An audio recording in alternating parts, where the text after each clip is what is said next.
Hi, my name is Andrew Kinney. I'm an attorney with Hoglund Law Offices. I practice Social Security disability law and also supplemental security income law. One of the things I wanted to talk to today is, as of this filming, something that happened just about a week ago. Social Security has changed one of its laws, and it may raise some questions about whether you could be approved based on this law. The Social Security has definitions of disability that describe what sort of elements you need to meet criteria for certain kinds of problems. A low back problem, to meet what's called a listing, would need to meet certain elements. What Social Security has recently done, as of June of 2011, is remove the diabetes listing.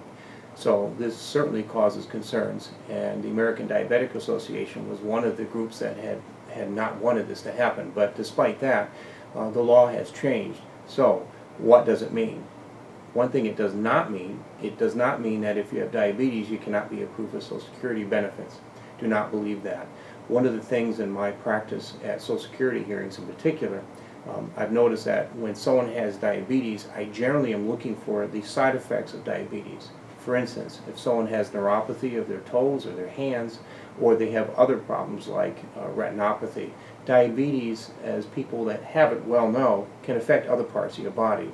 Generally, what I would argue at hearings isn't necessarily the diabetes listing anyway. What I would argue are the symptoms from diabetes that, despite regular insulin and regular care, have still arisen. So don't worry about that. As far as with Social Security and going to a hearing, one of the things that happens is Social Security at the first two lower levels, state agency levels, they make decisions too.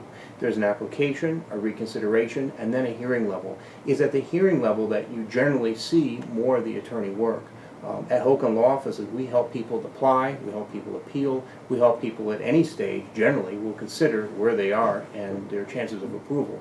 So if you have questions about diabetes, or you have questions generally about getting approved for Social Security benefits, please feel free to call our office at 1-800-850-7867. You can also visit our website at hoglundlaw.com. Thank you very much.